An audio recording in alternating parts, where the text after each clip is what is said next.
Assalamualaikum warahmatullahi wabarakatuh. Salam sejahtera bagi kita semua. Di sini kita masuk dalam materi tentang ketentuan Undang-Undang Dasar Negara Republik Indonesia tahun 1945 dalam kehidupan berbangsa dan bernegara. Ini merupakan materi pendidikan Pancasila dan Kewarganegaraan kelas 10 KD.3.4. Bahwasanya Undang-Undang Dasar Negara Republik Indonesia tahun 1945 itu merupakan konstitusi negara, ya, konstitusi kita, negara Indonesia. Konstitusi, ya, peraturan dasar, ya, di negara kita. Nah, mengenai konstitusi ini di dalamnya pastilah mengatur hal-hal mendasar mengenai negara, ya, misalnya mengatur tentang bentuk negara dan pemerintahan, kedaulatan negara, lembaga-lembaga negara, wilayah negara, hak dan kewajiban warga negara, serta lainnya. Nah, nanti di video ini video part 1, kita akan bahas mengenai wilayah negara kesatuan Republik Indonesia. Kemudian yang kedua adalah mengenai kedudukan warga negara dan penduduk Indonesia. Kita masuk mengenai wilayah negara kesatuan Republik Indonesia. Ini adalah peta wilayah negara Indonesia, ya. Sudah terlihat jelas di situ ada Kalimantan, Sumatera, Sulawesi, Maluku, Papua, ya. Ada Pulau Jawa, Bali, Nusa Tenggara. Yaitu di situ jelas banget bahwa negara Indonesia adalah negara kepulauan. Ya, hal tersebut diatur dalam pasal 25A Undang-Undang Dasar Negara Republik Indonesia tahun 1945 yang menyatakan bahwa Negara Kesatuan Republik Indonesia adalah sebuah negara kepulauan yang berciri Nusantara dengan wilayah yang batas-batas dan hak-haknya ditetapkan oleh undang-undang. Jadi wilayah perairan itu ada 3, ya, wilayah laut Indonesia berdasarkan hukum internasional. Ada wilayah atau zona laut teritorial, kemudian zona landas kontinen, ada zona ekonomi eksklusif atau ZEE. Ini pasti kalian sering mendengar, ya, dulu dalam mata pelajaran ilmu pengetahuan sosial di SMP ini sudah ada, gitu ya. Kita hanya mengulas lagi, ya. Yang dinamakan dengan zona laut teritorial merupakan batas laut teritorial, yaitu garis hayal yang berjarak 12 mil laut dari garis dasar ke arah laut lepas. Dan lebarnya itu kurang dari 24 mil laut. Di situ tidak ada, ya, tidak tertulis. Laut yang terletak antara garis dan garis batas teritorial disebut laut teritorial. Ya, laut yang terletak di sebelah dalam garis dasar disebut laut internal atau perairan dalam. Ya, sedangkan kalau garis dasar adalah garis hayal yang menghubungkan titik-titik dan dari ujung-ujung pulau terluar. Nah, sebuah negara mempunyai hak kedaulatan sepenuhnya sampai batas laut teritorial, tetapi mempunyai kewajiban menyediakan alur pelayaran lintas damai baik di atas maupun di bawah permukaan laut. Jadi gini, kan tadi zona laut teritorial, ya kan, garis hayal berjarak 12 mil laut dari garis dasar ke arah laut lepas. Nah, sebuah negara itu mempunyai hak kedaulatan sepenuhnya sampai batas laut teritorial. Nah, kalau yang kedua adalah zona landas kontinen.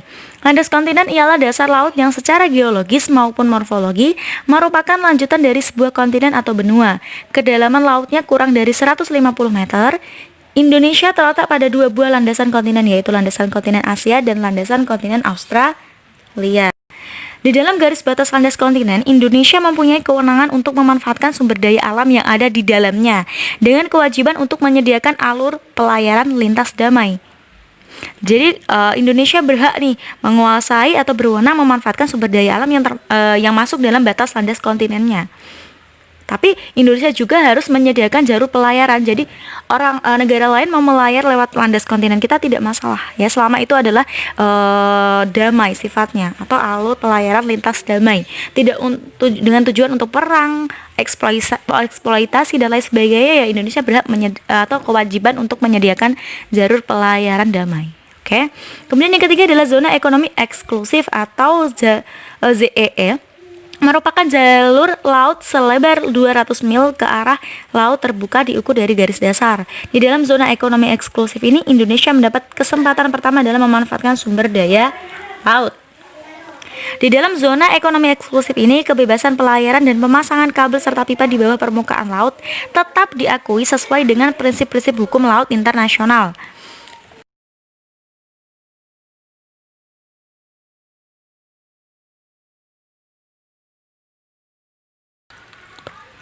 Kemudian yang kedua adalah wilayah daratan. Wilayah daratan merupakan tempat pemukiman atau kediaman warga negara atau penduduk Indonesia. Di atas wilayah daratan ini tempat berlangsungnya pemerintahan Republik Indonesia. Wilayah daratan suatu negara meliputi wilayah negara berdasarkan batas-batas yang diatur. Batas-batas wilayah suatu daratan suatu negara dapat berupa batas alam, misalnya sungai, danau, pegunungan. Batas buatan, misalnya pagar tembok, pagar kawat. Batas menurut perhitungan berupa garis lintang dan garis bujur peta bumi. Sudah ya. Lanjut lagi mengenai yang ketiga adalah wilayah udara. Kalau ada daratan, lautan pasti ada udara. Jadi wilayah udara adalah ruang udara yang berada di wilayah permukaan bumi di atas wilayah darat dan laut. Berdasarkan UU Nomor 43 Tahun 2008, batas wilayah Indonesia di udara mengikuti batas kedaulatan negara di darat dan di laut. Dan batasnya dengan angkasa luar ditetapkan berdasarkan perkembangan hukum internasional. Luas wilayah negara kita adalah 5.180.053 km persegi yang terdiri atas wilayah daratan seluas 1.922.570 km persegi dan wilayah lautan seluas 3.257.483 km persegi. Di wilayah yang seluas itu tersebar 13.466 pulau yang terbentang antara Sabang dan Merauke. Sudah jelas ya bahwasanya wilayah Indonesia lebih banyak wilayah lautannya. Yang kedua kita akan belajar nih mengenai batas wilayah negara kesatuan Republik Indonesia. Jadi batas-batas wilayah Indonesia itu ada di sebelah utara, di sebelah barat, timur, dan selatan. Nah, yang pertama ini adalah di sebelah utara. Di sebelah utara Indonesia berbatasan langsung dengan Malaysia bagian timur, tepatnya di sebelah utara Pulau Kalimantan. Malaysia merupakan negara yang berbatasan langsung dengan wilayah darat Indonesia. Wilayah laut Indonesia sebelah utara berbatasan langsung dengan laut 5 negara yaitu Malaysia, Singapura, Thailand, Vietnam, dan Filipina. Kemudian batas-batas wilayah Indonesia di sebelah barat. Sebelah barat wilayah negara kesatuan Republik Indonesia berbatasan langsung dengan Samudra Hindia dan perairan negara India. Tidak ada negara yang berbatasan langsung dengan wilayah darat Indonesia di sebelah barat. Lanjut, batas-batas wilayah Indonesia di sebelah timur. Wilayah timur Indonesia berbatasan langsung dengan daratan Papua Nugini. Ya, sudah jelas banget nih garisnya antara Jayapura dan Papua Nugini. Ya, sudah jelas banget. Dan perairan Samudra Pasifik wilayah Indonesia di sebelah timur yaitu Provinsi Papua berbatasan dengan wilayah Papua Nugini sebelah barat yaitu Provinsi Barat dan Provinsi Sepik Barat. Kemudian batas-batas wilayah Indonesia di sebelah selatan berbatasan langsung dengan wilayah darat Timur Leste, perairan Australia dan Samudra Hindia. Ya, dulu kan Timor Leste namanya adalah Timor Timur, masih merupakan wilayah Indonesia. Kemudian ia kemudian Timor Timur atau sekarang tinggal Timor Leste itu melepaskan diri dari Indonesia, kemudian membentuk negara baru. Dan sekarang jadinya berbatasan dengan wilayah Indonesia. Ya, dulu aja ikut Indonesia. Kalau sekarang lepas ya pastinya berbatasan dengan wilayah Indonesia dong, itu kan? Jadi mengenai wilayah negara sudah, kita masuk ke kedudukan warga negara dan penduduk Indonesia. Jadi selain Undang-Undang Dasar selain mengatur mengenai wilayah negara juga mengatur mengenai kedudukan warga negara dan penduduk Indonesia. Yang namanya warga negara ialah orang-orang Indonesia asli dan orang-orang bangsa lain yang menurut undang-undang disahkan sebagai warga negara ya. Mengenai warga negara dan penduduk diatur dalam pasal 26 Undang-Undang Dasar Negara Republik Indonesia tahun 1945. Silakan dicek. Nah, untuk lebih khususnya itu kan aturan dasarnya ada di Undang-Undang Dasar ya, pasal 26 ya kan. Pasal 26 itu mengenai warga negara dan penduduk ya. Kemudian diatur di pasal 26 ayat 3 Undang-Undang Dasar Negara Republik Indonesia tahun 1965 dijelaskan bahwa hal-hal mengenai warga negara dan penduduk diatur dengan undang-undang. Nah, undang-undang yang mengatur mengenai kewarganegaraan Republik Indonesia yaitu UU Nomor 12 Tahun 2006 tentang Kewarganegaraan Republik Indonesia. Ya, menurut undang-undang ini, yang menjadi warga negara Indonesia itu siapa saja sih ya? Yang pertama adalah setiap orang yang sebelum berlakunya UU ini atau UU Nomor 12 Tahun 2006 telah menjadi warga negara Indonesia. Nah, kemudian yang kedua adalah anak yang lahir dari perkawinan yang sah dari ayah dan ibu warga negara Indonesia ya. Berarti pakai asas keturunan ya, keturunan orang Indonesia, maka anaknya warga negara Indonesia. Yang ketiga, anak yang lahir dari perkawinan yang sah dari seorang ayah WNI dan ibu negara asing atau WNA atau sebaliknya. Jadi ayahnya itu boleh WNI kemudian ibunya WNA, maka anaknya WNI, atau sebaliknya, ibunya WNI, ayahnya WNA, maka anaknya juga warga negara Indonesia. Ini masih banyak sekali beberapa status warga negara atau orang-orang yang bisa menjadi warga negara itu yang seperti apa ketentuannya. Nah, nanti teman-teman bisa baca sendiri, itu ada banyak banget ya. Setelah ini kita akan bahas mengenai penduduk, bukan penduduk, warga negara dan bukan warga negara. Nah, salah satu syarat berdirinya negara adalah rakyat. Tanpa adanya rakyat, negara itu tidak mungkin terbentuk. Jadi, rakyat ya di suatu negara itu pasti ada rakyat. Kemudian rakyat itu ada sebagai penduduk dan bukan penduduk. Kemudian penduduk itu dibagi lagi menjadi ada yang warga negara dan bukan warga negara. Lalu, apa sih yang dimaksud dengan penduduk, bukan penduduk, warga negara, bukan warga negara? Kalau bingung, kita akan bahas di slide selanjutnya. Penduduk ya. Penduduk adalah orang yang bertempat tinggal atau menetap dalam suatu negara. Ya, penduduk itu adalah orang yang bertempat tinggal atau menetap dalam suatu negara. Penduduk itu bisa warga negara Indonesia ataupun warga negara asing. Ya, sebagai contoh misalnya ada warga negara Korea Selatan kemudian berinvestasi di Indonesia, mereka membangun villa mungkin di Indonesia, ya kan? Tetapi mereka tidak berniat untuk menjadi warga negara Indonesia, memang hanya ingin investasi, bangun villa. Kalau mereka pengen ke Indonesia, misal ada pekerjaan di Indonesia, ya mereka menetap di Indonesia, tinggal mungkin beberapa tahun gitu, tapi tidak untuk menjadi warga negara Indonesia gitu, hanya menetap dalam suatu negara karena ada suatu urusan pekerjaan, sebagai contoh kayak gitu. Nah, itu disebut sebagai penduduk, tapi bukan warga negara loh ya, tetap warga negara Korea Selatan, hanya ingin di Indonesia karena suatu pekerjaan, makanya menetap di Indonesia kayak gitu, itu contohnya. Nah, sedangkan kalau bukan penduduk adalah orang yang berada di suatu wilayah suatu negara dan tidak bertujuan untuk tinggal atau menetap di wilayah negara tersebut ya. Sebagai contoh, misalnya warga negara Korea Selatan tadi ya kan, beda lagi nih, misalnya Jennie Blackpink ya, pergi ke Indonesia selama 1 bulan ke Bali, niatnya untuk liburan, tinggal di villa, tapi dia tidak ada tujuan untuk menetap, dia hanya di situ ya buat liburan. Beda kalau tadi kan ada pekerjaan dan mungkin dia di situ bangun villa, ada pekerjaan di situ, bisa menetap sampai berapa tahun gitu kan, nggak tahu karena pekerjaannya kan nggak tahu selesai kapan. Nah, kalau ini Jennie Kim hanya untuk wisata 1 bulan, tidak ada tujuan untuk menetap, makanya disebut sebagai bukan penduduk. Nah, lanjut ya, udah paham mengenai penduduk dan bukan penduduk. Kemudian warga negara ialah orang yang secara hukum merupakan anggota dari suatu negara. Cirinya kalau warga negara Indonesia yang paling gampang adalah mereka memiliki KTP Indonesia, kartu tanda penduduk ya. Memiliki KTP, bisa mengikuti pemilihan umum, itu pasti warga negara ya kan. Dia bisa ikut pemilihan umum. Yang punya KTP bisa bikin SIM, itu warga negara. Sedangkan kalau bukan warga negara disebut orang asing atau warga negara asing ya. Warga negara asing pokoknya itu bukan warga negara. Kalau rakyat sendiri itu adalah penghuni suatu negara. Jadi kebalik ya, harusnya kita menjelaskan dulu mengenai rakyat, nggak apa-apa ya. Jadi kalau rakyat itu adalah penghuni suatu negara, mempunyai peranan penting dalam merencanakan, mengelola dan mewujudkan tujuan negara. Jadi penghuni suatu negara ya kan. Jadi emang ada penduduk, ada bukan penduduk, termasuk juga warga negara dan bukan warga negara. Sudah ya. Jadi ini materinya sudah pernah saya bahas di video yang sebelumnya mengenai hakikat bangsa dan negara. Lanjut, mengenai asas-asas kewarganegaraan Indonesia. Jadi asas-asas kewarganegaraan adalah suatu dasar berpikir dalam menentukan masuk tidaknya seseorang dalam golongan warga negara atau bukan.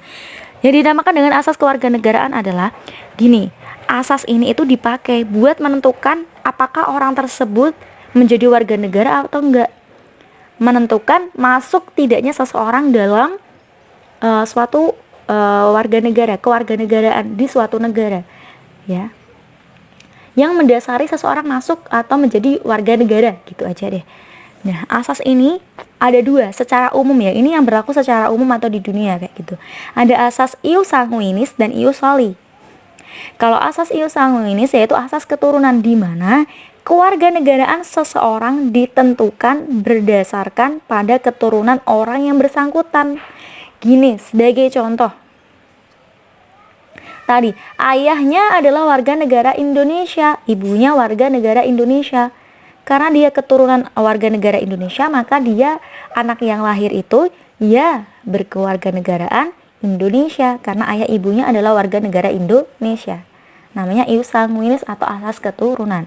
Nah, kalau asas ius soli yaitu kewarganegaraan seseorang ditentukan berdasarkan tempat kelahirannya. Ya. Tempat kelahirannya misal gitu. Ada warga negara asing, ayah dan ibunya warga negara asing, tapi mereka menetap di Indonesia, kemudian tinggal di Indonesia gitu ya. Nah, pas di Indonesia tuh melahirkan bayi, karena dia lahir di Indonesia, maka dia menjadi warga negara Indonesia. Sebagai contoh saja ya, kayak gitu. Tempat, yang namanya tempat ada tempat kelahirannya ya.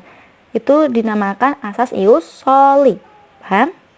Oke, lanjut. Adanya perbedaan dalam menentukan kewarganegaraan di beberapa negara, baik yang menerapkan asas ius soli ataupun asas ius sanguinis, itu bisa menimbulkan dua kemungkinan ya, entah anaknya bakal memiliki kewarganegaraan ganda atau tidak memiliki kewarganegaraan, bahkan seperti itu. Nah, kenapa bisa?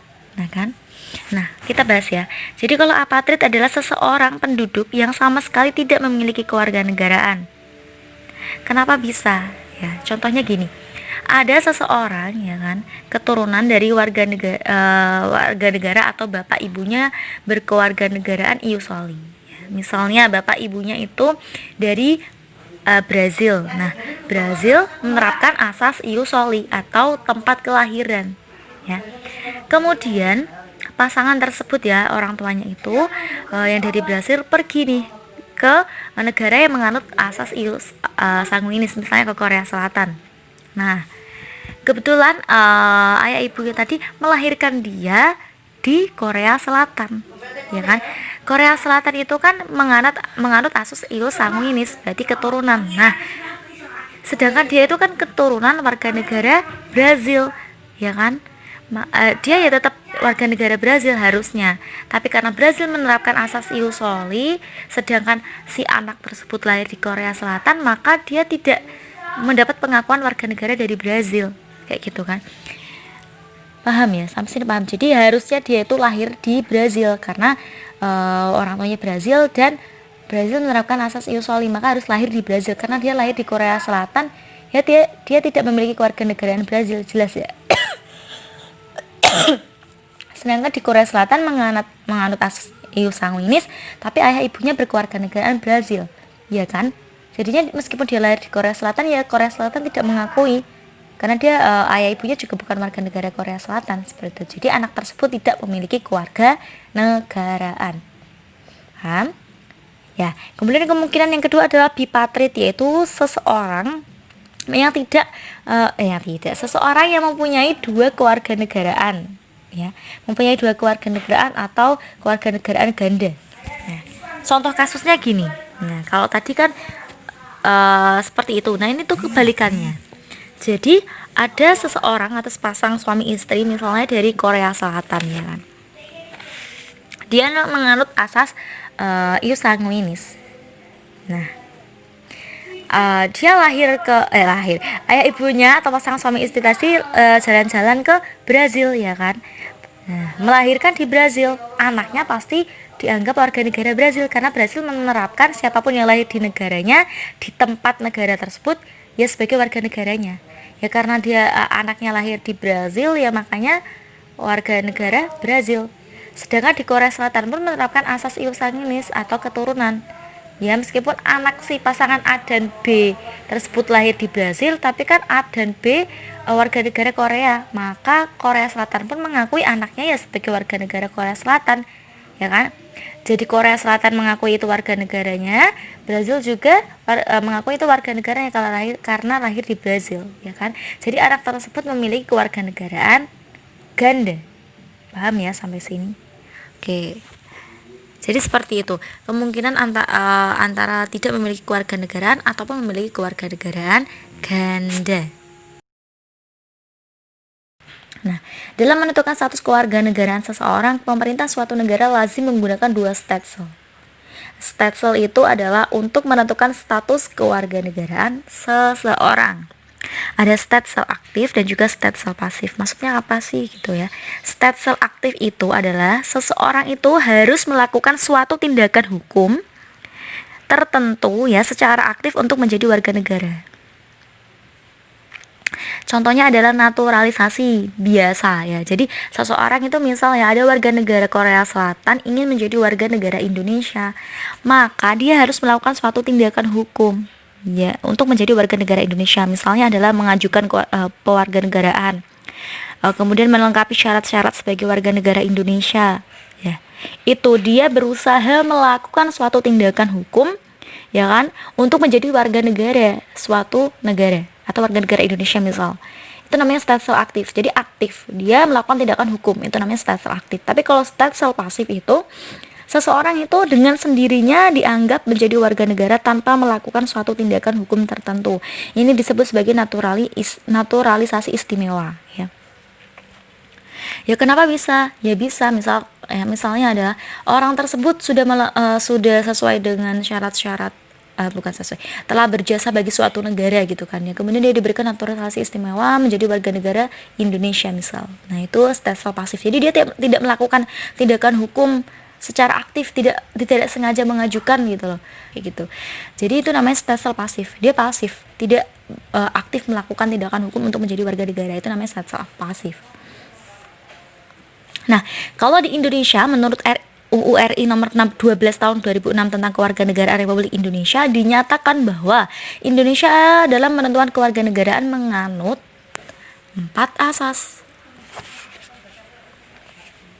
Yang pertama adalah asas ius sanguinis tadi ya, berdasarkan keturunan ya warga negara Indonesia dimanapun dia berada. Kalau ayahnya warga negara Indonesia, ibunya warga negara Indonesia, di negara lain dia tetap warga negara Indonesia karena ayahnya berkeluarga negara di Indonesia. Kemudian ada ius soli secara terbatas, misalnya ada orang yang asing kemudian melahirkan di Indonesia, anaknya sebagai warga negara Indonesia, tetapi itu sifatnya terbatas bagi anak-anak sesuai dengan ketentuan yang diatur dalam undang-undang ya. Jadi ius soli secara terbatas.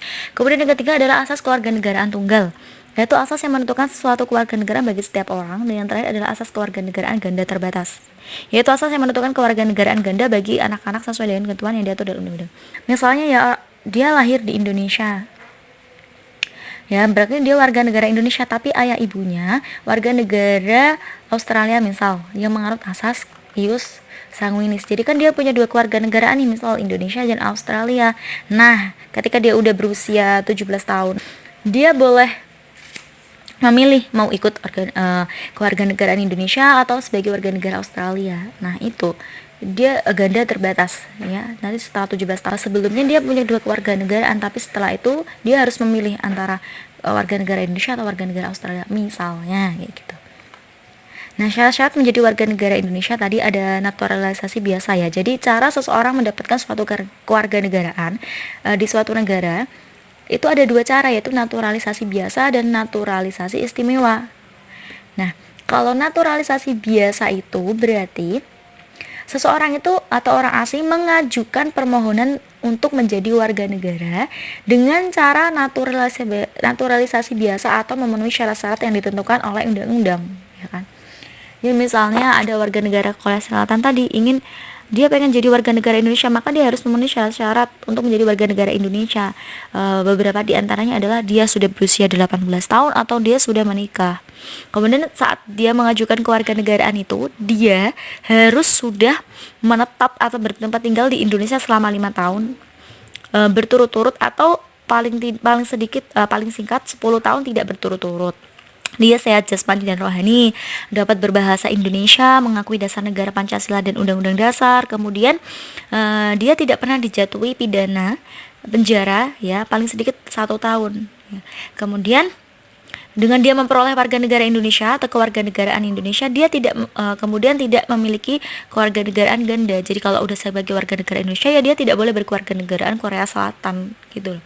Jadi harus tidak berkewarganegaraan ganda setelah itu. Kemudian dia mempunyai pekerjaan, punya penghasilan yang tetap, dan yang terakhir adalah membayar uang kewarganegaraan ke kas negara. Nah, itu naturalisasi biasa syarat-syaratnya. Kalau naturalisasi istimewa, yaitu diberikan sesuai dengan ketentuan pasal 20 kepada orang asing yang telah berjasa kepada negara Republik Indonesia atau dengan alasan kepentingan negara setelah memperoleh pertimbangan Dewan Perwakilan Rakyat Republik Indonesia. Contohnya ya Christian Gonzalez. Kemudian selain mendapatkan kewarganegaraan, seseorang juga bisa kehilangan kewarganegaraannya.